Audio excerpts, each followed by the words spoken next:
안녕하세요 여러분. 세상 돌아보기입니다. 오늘은 2022년 11월 10일이네요. 목요일이고 오늘은 문화의 힘 꼭지로 한 말씀 드리려고 해요. 우리말 이야기죠.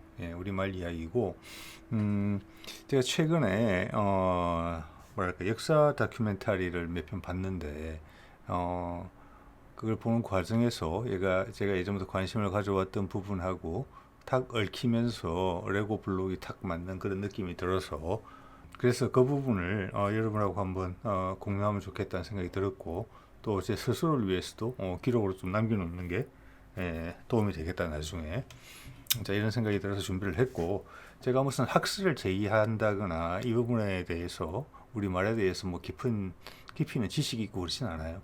그렇지만 우리 모두가 쓰는 말이잖아요. 많은 걸 또 가지고 있고 또 그렇다고 오늘 드리는 말씀이 뭐 100%다 맞지 않을 수 있어요. 그죠? 제 개인적인 생각이고 단지 이런 생각을 여러분들 속에 우리가 다 쓰는 말이니까 여러분들로 하여금 이런 부분도 있겠다 생각해 보는 어떻게 보면 조그만 문을 한번 열어본다 이런 취지라고 생각하시면 될 것 같아요. 뭐 그렇다고 상식이 어긋나거나 우리 사람들의 뜻에 어긋나는 그런 내용은 아니겠지요. 그래서 오늘은 금강가의 김수로 왕의 원래 이름이 뭘까? 이런 제목을 가지고 한번 해보려고 해요. 그의 이름이 과연 그때도 김수로라고 불렀을까? 이거죠. 자, 일단 가야죠. 가야 뭐 이게 이제 요즘 이게 참 다큐에 그래픽이 깨끗하더라고요. 보면 건강가야, 아라가야, 비화가야, 대가야. 아마 건강가야, 대가야, 아라가야 정도는 제가 들어봤습니다. 비화가야와 소가야는 좀 처음 봤습니다. 이런 거고 처음에는 이제 김해, 즉 낙동강 하구 쪽에 있는 금강가야가 이제 가야를 주도하죠.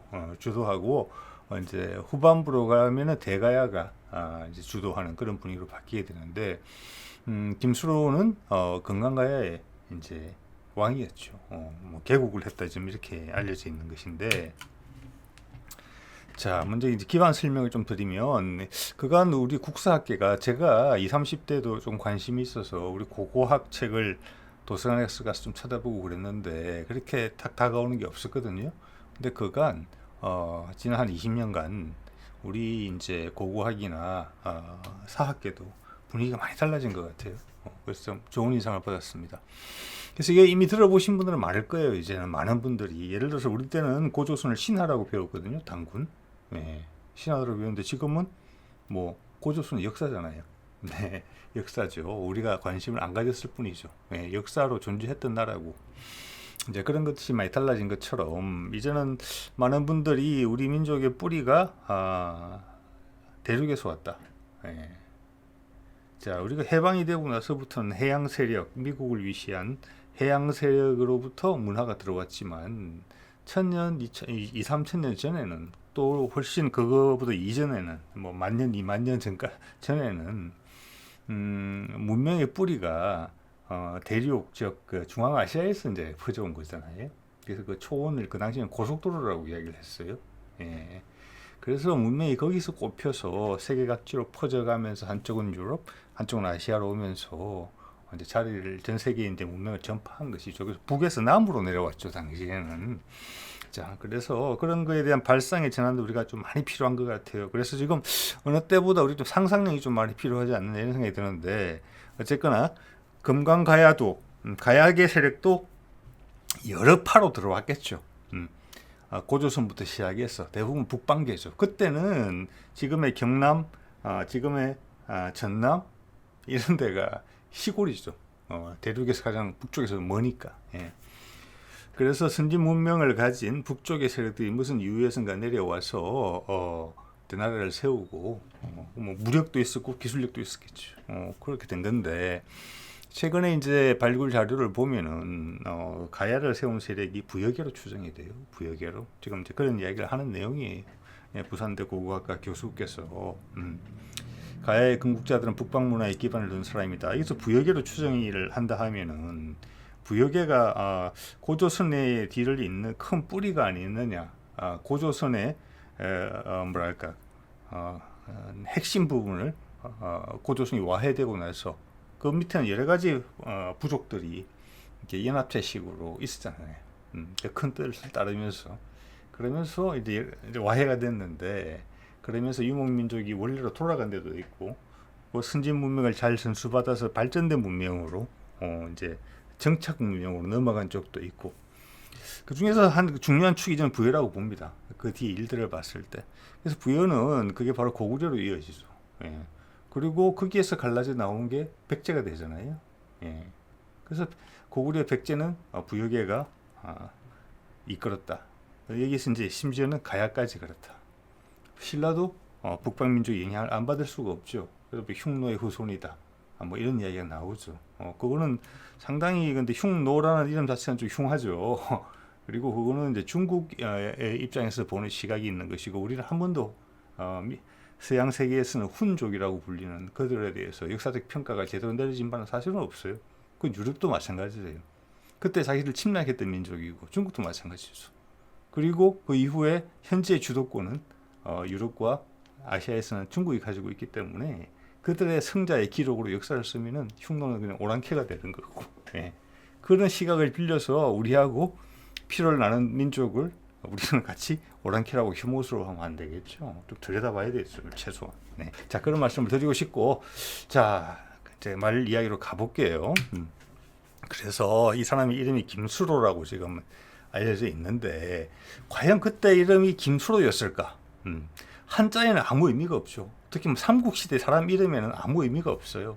왜냐? 그냥 발음을 위해서 써놓은 거니까. 예. 그래서 머리 숫자에 이슬로자예요. 김수로 이렇게 돼 있죠. 예. 그래서 북방에서 내려온 사람들은 그 당시 강력한 철기 문화를 가지고 왔었고, 금을 선호하는 그런 문화가 분명히 있었다고 해요. 왜냐하면 북방 민족은 이동이 작기 때문에 금을, 재산을 가장 압축해서 갖고 다닌다 그래서. 그래서 그게 금인데, 그래서 김씨인 건 이해가 충분히 되죠. 김씨로 삼은 것은 김씨로 성을. 그다음 수로를 저걸 그대로 읽을 것인가? 그때 사람들도 수로라고 읽었을 것인가? 아닌 것 같다는 게 오늘의 주제입니다. 네.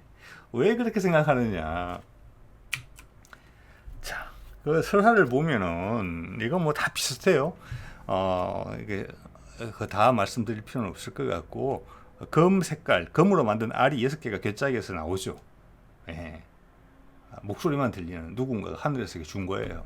이 6개 알이 부활을 하는데, 6알들에서 부활을 해서 6명의 남자가 나왔어요. 전부 다. 그래, 그것이 그 사람들이 전부 다 이제 가야 연맹에 흩어져 가지고 각 가야의 소국들, 연맹체의 소속 국가들을 이끌게 돼요. 그 중에서 가장 마지로 나온 사람, 제일 먼저 나온 거죠. 그게 김수로예요.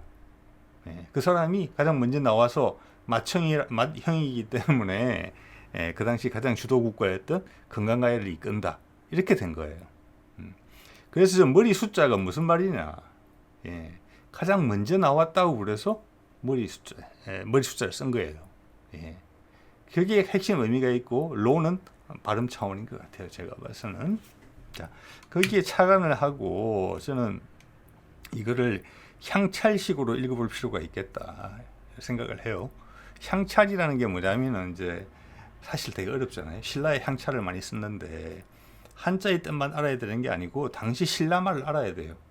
그래서 당시 신라 사람들은 보면 무슨 이걸로 딱 읽는데, 지금 신라 말이 뭐 1000년 이상 지났잖아요. 1500년 지난 건데, 그때 신라 단어를 우리가 정확하게 알기 어렵기 때문에 그때 그 사람들이 어떤 걸 어떻게 읽었을지는 알 수가 없어요. 그 상황에 따라서 뜻으로 읽기도 하고 음독과 훈독이 막 뒤섞여 있단 말이에요. 네. 자, 그런 상황인데, 현재 그 일본의 한자 읽기에 훨씬 어려운 버전이라고 생각하시면 될 것 같아요. 그래서 이거를 향찰식 읽기로 읽어보면, 자, 오늘의 핵심은 뭐냐면은 가장 먼저 나왔다는 거예요. 6명 중에 우두머리라는 거예요. 그래서 머리 숫자가 있잖아요. 그래서 저는 저거를 머리로 읽고 싶다는 거예요. 수가 아니고 당시에는 머리라고 읽었을 것 같다는 거예요. 예. 그리고 여러 가지 정황을 그 당시에 단어 표현들을 봤을 때는 머리가 아니고 그 당시에는 말이라고 읽었을 것 같아요. 말이. 예. 그리고 뒤에 리는 그 발음이다 그냥. 이게 제가 해석해보는 의견입니다. 그래서 성은 또 뒤에 언급드리겠습니다만은 수로라고 읽은 게 아니고 막 머리라고 읽었을 것이다. 말이라고. 예, 말이 또는 머리. 말이일 가능성이 높다는 말씀 드린 거죠. 이게 향찰식 읽기인데 제가 왜 그러는지 신화에서 일단 6제 중에 6명의 사내 중에 제일 먼저 나왔다. 수장이다. 여기서 그런데 딱 숫자를 보니까 머리 숫자를 썼다. 그래서 마리로 읽었겠구나. 이게 먼저 들었던 생각이고 두 번째는 보면 이게 또 큰 힌트를 줬어요. 우리 다 아시죠? 이사부, 신라장군 이사부, 울릉도를 이제 개척한. 그런데 이거를 어떻게도 쓰느냐 하면 한자로 쓸 때 오른쪽에 태종이라고도 쓴다는 거예요. 지금 이거를 그래서 이사부를 향찰식으로 읽으면 이름이 다르게 읽힐 수 있다는 이야기를 하는 거예요. 지금 이게 밑에 거칠부도 마찬가지예요. 부자가 계속 붙거든요. 부자가 이게 지아비 부자잖아요. 근데 신라 시대 때 보면은 우리 보통 부인 이야기할 때도 이 부자를 써요. 이게 지아비가 아니에요. 그때는 다른 뜻이 있다는 거죠. 그 뜻이 뭘까? 그러면 한자를 살펴보는 거예요. 서로 왔다 갔다 하면서 해석을 하는 건데 이제 태자를 사전에서 찾아보면은 이끼 태자예요. 이끼란 뜻이에요. 위에 보면 이게 태자 위에다가 풀이 지금 솟았잖아요. 이끼인데 이끼를 그 당시 신라에서는 이사라고 읽었을 가능성이 높다고 보는 거예요. 이사. 그다음 부를 볼게요. 부가 무슨 뜻을 가지고 있는지, 저걸 뭘로 읽었을 것인지. 지금 발음으로 읽으면 이사 부가 맞죠. 근데 그때도 그렇게 읽었을까? 안 될 것 같다는 이야기를 지금 이 슬라이드는 하고 있는 것입니다. 뭐냐? 태종이라고도 쓰는데 이사부를 종자가 뭐냐면 마루종자예요. 산마루, 높은 곳, 마루, 머리하고도 상관이 있는 부분이죠. 그렇기 때문에 이사부를 이사부라고 읽은 게 아니라 이사마루 이렇게 읽었을 가능성이 크다는 거예요. 그 마루, 머리 높고 고귀한 사람이잖아요. 그리고 밑에 거칠부도 보면 같은 뜻이에요. 거칠부, 한자수 아무 의미가 없죠. 그래서 앞에 거칠다는 뒤에 한자로 보면 황종이라고 쓴다는 거예요. 황이 뭐냐? 거칠 황자잖아요. 황무지할 때 들어가는 황자 그거거든요. 그러니까 거칠다가 현재와 발음이 똑같다는 거예요. 그때 신라 사람들도 거칠다라고 했다는 거예요. 그래서 거칠은 맞다. 뒤에도 종자, 이 거칠마루라고 읽었을 가능성이 높다라고 보는 거예요. 이게 이제 향찰식 읽기예요. 자, 이거를 보면은 우리가 어릴 때 봤던 만화 영화 있죠. 태권동자 마루치, 정의의 주먹이 하는 그거. 거기 마루치가 이 마루랑 똑같아요. 우리는 보통 이제 산마루라고 많이 읽고, 그렇죠. 높은 곳이죠. 이게 머리하고 머리에서 파생돼 나온 단어라고 봐요. 의미를 봤을 때 높은 것이니까. 자, 그다음 치는 사람을 뜻하는 거죠. 우리 옛날 말에는 지라고 많이 돼 있죠. 지, 간길지, 지, 알지. 그렇기 때문에 이거는 뭐 몽골의 영향을 받아서 뭐 누르하치 뭐 이런 식으로 들어왔다는 게 아니라 그 훨씬 옛날부터 몽골의 영향을 받기 전부터 우리 말 속에 한 단어로 있었던 거예요. 사람을 지칭할 때 쓰는 지 또는 치로. 그래서 마루치는 되게 고귀하고 높은 그런 사람이란 거예요. 마루치. 아라치는 뭐냐? 치는 이제 해결이 됐죠. 알은 알과 상관이 있어요. 알. 알도 고귀한 거죠. 이 알이라는 단어도 연원이 엄청나게 깊어요. 알은 아까 말씀드렸지만 박혁거의 신화도 그렇고 그 다음 나오는 김알지, 이름도 알지잖아요. 알에서 나온 사람. 김수로도 알에서 나왔죠. 그게 우리 북방민족 우리의 뿌리 속에 있는 큰 생각 중에 하나예요. 솥대랑 상관이 있는 것이죠. 높이 솟은 나무 위에 새가 앉아 있잖아요. 그 새가 메신저죠. 하늘고에. 사람들한테 메시지를 줄 때 알을 주는 거죠. 거기서 새로운 문명이 태어나죠. 사람이. 그래서 알은 고귀한 거예요. 그래서 이게 우리도 현재 뭐 알이란 말 많이 쓰잖아요. 계란할 때 알도 있지만 알맹이, 소갈머리 이런 말처럼 핵심 이런 뜻으로 많이 쓰이고, 이 단어가 파생이 되면은 좀 이따 말씀드리겠지만은 중앙아시아 같은 데서는 귀한 존재, 태양으로도 쓰이고 금으로도 쓰여요. 이 단어가. 그래서 둘 다 귀한 거예요. 이건 금이라서 귀한 거고, 마루는 우리의 머리가 가장 소중한 부분이고 하늘과 맞닿는 부분, 하늘과 제일 가까운 부분이라서 귀한 거예요. 그래서 마루치는 머리에서 나온 거고, 아라치는 알, 금, 소중한 거 여기서 나온 거예요. 자, 그래서 마루치 아라치를 이렇게 이제 설명을 해볼 수가 있겠고요. 네. 자, 그 다음 또 이제 제가 이런 이제 나름의 개인적인 선입견이 많이 반영된 이런 해석을 해보게 되는 큰 계기가 된 거는 이게 이제 주보돈 교수였죠. 예전에 경북대 사학과 그리고 전 한국고고학회 회장이기도 했는데 이 양반이 마리간을 설명을 해요. 여러분 국사 시간에 배웠을 거예요. 예전에 신라에서는 왕이라는 호칭이 들어가기 전에 이사금, 마리간, 그다음 왕, 백제에서는 금가일지라고 그랬고 고구려에서는 무슨 개 이런 말을 썼다는 것인데 마립간의 해석을 이분이 멋지게 해줘요. 그래서 이렇게 된 거죠. 이 사람은 마립간을 어떻게 해석을 하냐면은 앞에 마립은 말이라는 거예요. 머리. 네. 김수로 아까 이야기할 때 나왔던 그것과 칸. 나는 칸이죠. 칸. 왕. 북방민족이 쓰는 단어. 칸.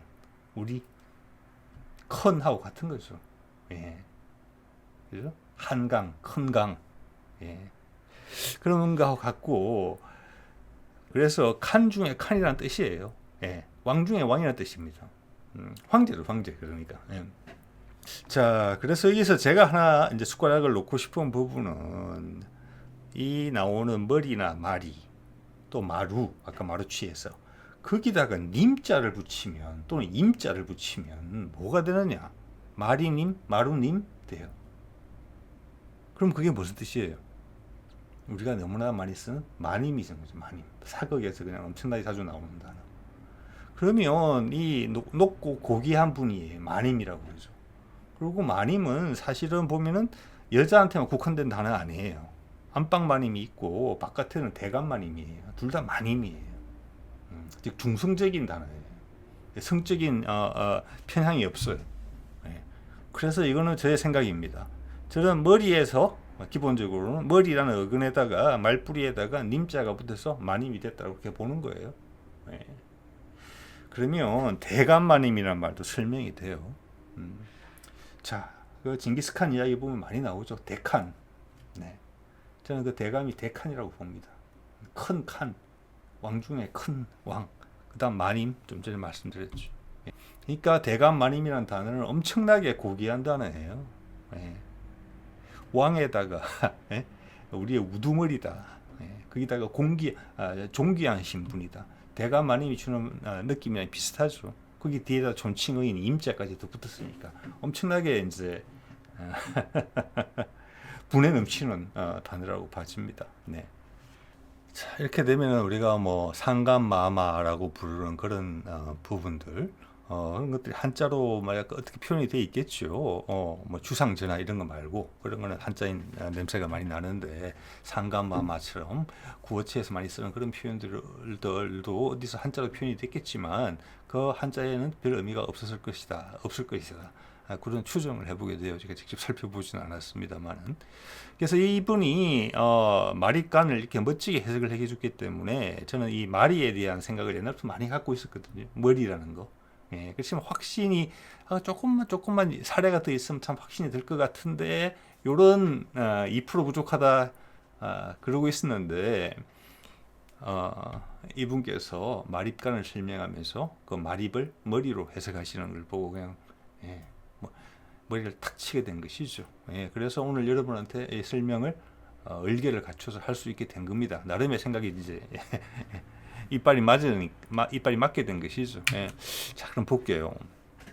그러면 이제 이 머리라는 말이 어디서 어떻게 우리가 우리 주변에 있는지를 좀 살펴볼 필요가 있을 것 같아요.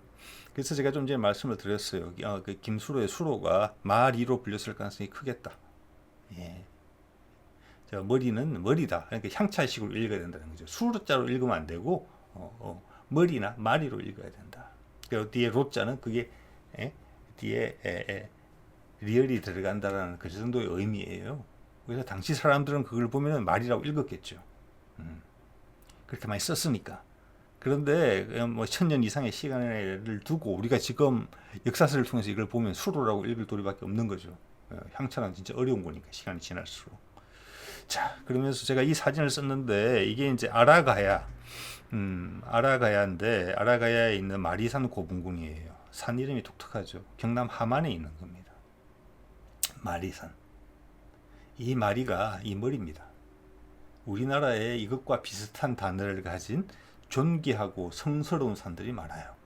자기들의 왕들의 무덤을 쭉 능선에 묻어놨으니까 옛날에는 왕이면 곧 제사장이잖아요. 예. 하늘에 제일 가까이 묻어놓은 거예요. 예. 제사도 지내는 곳이고 여기가 성스러운 곳이죠. 그래서 머리산이에요. 자, 이제 여러분 뭔가 느낌이 또 오시죠. 예. 자, 말씀드린 것처럼 강화도에 마니산이 있어요. 예. 이거 보면 뭐 말의 귀를 닮아서 그렇다. 진안의 마이산을 보통 그렇게 이야기하죠. 한자가 그렇게 돼 있고. 예. 그래서 하만에 좀 전에 마리산 보여드렸고 더 많은 사례들이 있을 거라고 봐요. 찾으면 시간이 걸치면서 바뀐 거죠. 한자화 되면서 우리가 애써 의미를 부여한 것도 있고 그랬을 거예요. 그렇지만 이거는 예전에 제가 옛날 사람이 쓴 글을 하나 본 적이 있는데 거기서도 언급을 했어요. 이게 수백 년 전에 쓴 글이에요. 네. 규원 사환지 하여튼 그런 내용이 나오는 건데 거기서 그렇게 딱 잘라서 이야기를 했어요. 만이산과 전국의 미염과 리얼이 들어가는 많은 산의 이름은 예전에 다 머리산이었다. 그거를 옛날 사람으로부터 들었다 그렇게 언급이 돼 있었어요. 예. 그런데 그거를 그럴까 이런 생각을 하고 있던 차에 오늘 언급드린 자료들을 보면서 제가 다큐를 몇 편 보게 되면서 확신이 어느 들게 된 것이죠. 이런 산들이 다 그렇고 강화도 많이 사는 우리나라를 대표해서 하늘에 제사 지내던 곳이잖아요. 지난 마이산도 보면은 그 기가 센 곳이에요. 큰 돌덩어리 2개 있는 데서. 네. 예. 거기도 뭐 절집이 하나 있고 그렇죠. 예. 그래서 이렇다. 이걸 찾아보면 유사한 사례가 더 나올 수도 있다. 한자가 아니다. 이들은 우리의 머리다. 우두머리다. 그리고 그런 뜻이 아니라 하늘과 가까이 있는 곳이다. 즉 존귀하고 성스러운 곳이다. 마루치들이 활동하는 곳이다. 마루치의 영역이다. 예. 이런 말씀을 드릴 수 있을 것 같아요. 예. 자, 그래서 이게 이제 마루치 아라치 태권브이에 나오는 두 주인공인데 좀 전에 이제 마루는 설명을 드렸고 아라치 돼 있잖아요. 마루치 아라치. 이 아라는 어디서 왔느냐? 이건 알에서 온 거예요. 알. 예, 김알지에 갔잖아요. 예. 아라가야도 마찬가지예요. 예. 그것도 알에서 온 거예요. 제가 어릴 때 살던 시골 마을에도 아림이라는 숲이 있었습니다. 아림제라는 행사를 하기도 하고. 그래서 알자 들어가는 것 또는 아자 들어가는 부분들을 한번 찾아보시면은 우리나라에만 있는 게 절대 아닙니다. 예, 중앙아시아 쪽에 가서도 많은 지명들이 여기에 바탕을 두고 있는 것들이 많아요. 예. 자, 그럼 알 이야기를 드렸는데 알은 존귀한 거다, 둥근 것이다. 그리고 태양을 알로 표시하는 경우도 많아요. 예. 검으로 표시하는 경우도 많고 태양, 검 같은 거잖아요. 그래서 여러분도 아시는 알타이산, 예. 중앙아시아에 있죠. 그걸 한자로 금산이라고 그래요. 금산. 이렇게. 그래서 그 어근이 중앙아시아나 북방계에 보면은 ALT, 알트나 알치, 알트, 알처 이런 식으로 발음이 돼요. 예. 우리는 알만 남아 있잖아요. 근데 반드시 그렇지도 않아요. 우리 사람들 이름을 보면. 자, 그렇기 때문에 옛날 그 연금술을 영어로 뭐라고 그럽니까? 알케미라고 그러죠. 알케미. 그리고 그 알타이는 뭐 이 사례가 있는 것이고. 또 옛날에 여진족이 세웠던 금나라 있어요. 금나라를 그 당시 만주 사람들이 만주어로 어떻게 읽었느냐? 아신구룬이라고 읽었어요. 예. 즉 금을 아신이라고 읽었다는 거예요. 저거를. 예. 그래서 저기하고 부여족은 서로 가까이 섞여 있는 나라잖아요. 기마민족이고 유목민족이니까 이동과 그게 빨라요. 그래서 우리말의 뿌리도 저기하고 비슷했을 거예요. 발음이 이 당시에는. 또 북쪽에서 내려온 발달된 문명을 가진 사람들이 내려온 거잖아요. 말도 비슷했으리라고 생각해 볼 수 있을 것 같아요. 네. 그런데 이게 재밌는 게 저걸 아이신이나 아진, 아신 이런 식으로 읽었을 것 같은데 지금 우리말에는 앞부분이 남아 있는 거거든요. 저기 중앙아시아처럼 AL, R 부분이 강조가 돼요. 그래서 거기서 남았는데 이거를 중국 대륙에서는 뭐를 강조해서 받아들이냐면 신자를 에 중점을 두고 받아들였어요. 단어를. 그래서 지금도 금나라를 금이죠. 금. 그래서 쇠금자를 중국 발음이 친이에요. 그 다음 진시황이 나오는 중국을 통일했다는 진, 그건 한자 다르죠. 그것도 진이죠. 발음이 같아요. 금나라랑. 그러니까 둘 다는 사실은 같은 나라예요. 이름은. 예. 둘 다 금나라예요. 사실은. 예. 근데 하나는 그걸 금자를 쓴 거고 나머지 하나는 진자를 쓴 거예요. 우리 입장에서 보면. 근데 발음은 둘 다 진이로 같아요. 자, 그리고 그 두 나라는 다 모두 북방 민족이 주도가 돼서 만든 나라잖아요. 진시황이 북방계했다는 이야기를 이미 많이 알려진 사실이니까. 예. 그래서 가장 소중한 나라를 이름을 지은 거예요. 금나라라고. 그게 친자를 따와서. 예. 그럼 당나라도 북방 민족이 이제 만든 나라로 알려져 있죠. 당 의미가 뭐예요? 없습니다. 예. 다 발음이에요. 발음. 예. 당나라는 탱인데 탕 이렇잖아요. 그죠? 그거는 우리 단군의 단하고 같은 거예요. 저 중앙아시아에서 쓰는 말이죠. 하늘을 뜻하는 탱글이 할 때 탱. 그게 한자로 가서 천이 된 거죠. 우리 발음은 천이고 중국 사람들은 티안문 사태 할 때처럼 티안 텐 이렇게 있잖아요. 그 발음을 따서 자기 나라 이름을 지은 거예요. 하늘이라고 지은 거예요. 당나라고 진나라고 금나라고. 예. 북방 민족의 상징성, 가치 1순위에 있는 것들로 한자 해서 나라 이름을 지은 거예요. 그 다음에 또 여진족이 세웠던 나라가 청나라죠. 칭이에요. 그것도 금나라예요. 어떻게 보면. 자, 제가 조금 전에 말씀드린 내용은 어디에서 몇 분들은 아마 말씀하시는 내용인데 통일성은 있어 보입니다. 예. 그리고 중국에서 지금 중국 역사에서 가장 성공적인 나라라고 치면은 중국을 부강하게 만든 나라라고 치면은 당나라와 청나라예요. 예. 그 두 나라 모두 북방 민족이 리더십을 행사했던 나라예요. 거기다가 남방 민족이 몸통 역할을 해줘서 그 조화가 돼서 중국을 번창시킨 나라가 된 거죠. 그 이름에서 그런 게 다 드러난다는 이야기를 드리는 겁니다. 네. 자, 그래서 이 검은 아이신이다. 아신이다. 예. 아이친이다. 예. 알친이 될 수도 있다. 중앙아시아에 가면 알타이가 되기도 했다. 또 영어로 지금도 영어의 흔적이 남아있는 알케미가 되기도 했다. 그걸 사람 엄청나게 많습니다만은 오늘은 그 이야기 하는 날은 시간은 아니니까 계속 하고. 그래서 김수로를 이제 정리를 해보면 그 당시 어떻게 읽었을 것인가 를 생각해 보면 그 당시 김씨로 읽었을까 하는 생각이 드는 거죠. 네. 그래서 백제에 보면 아신왕이 있어요. 좀 전에 여진족의 만주랑 비슷하죠. 아이신이랑. 자, 거기 알이라는 어근이 살아있는 것이고, 그리고 신라의 관직명을 보면 알찬, 아찬 이런 말들이 많이 나와요. 사람 이름에도 알천도 있어요. 네. 다 ALCH가 들어가는 어근이에요. 존귀한 신분인 거죠.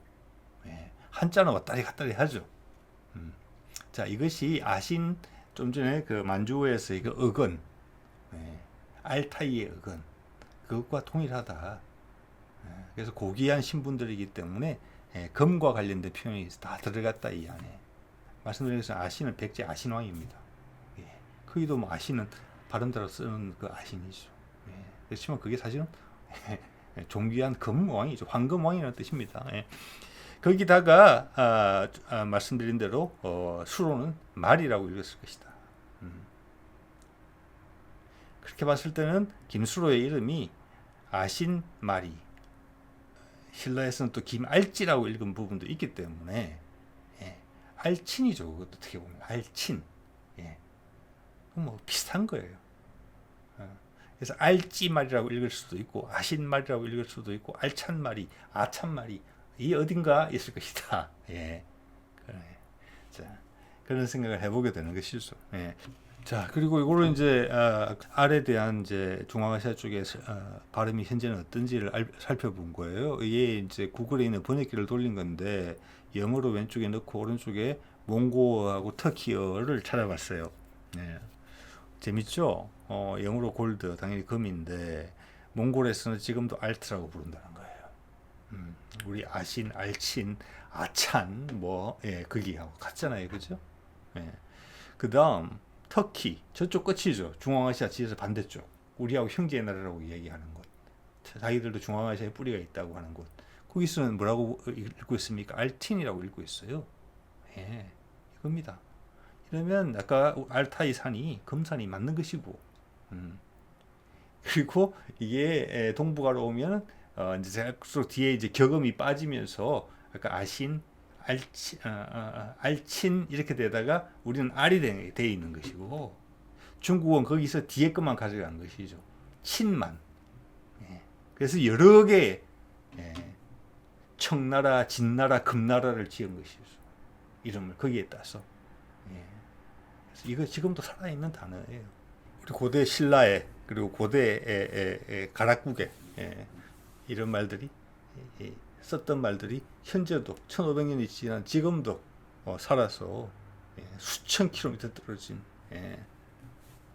곳의 사람들까지 같은 말을 지금 쓰고 있는 거예요. 그러면서 박혁거스의 부인 이야기를 보면은 이게 좀 아령이가 있죠.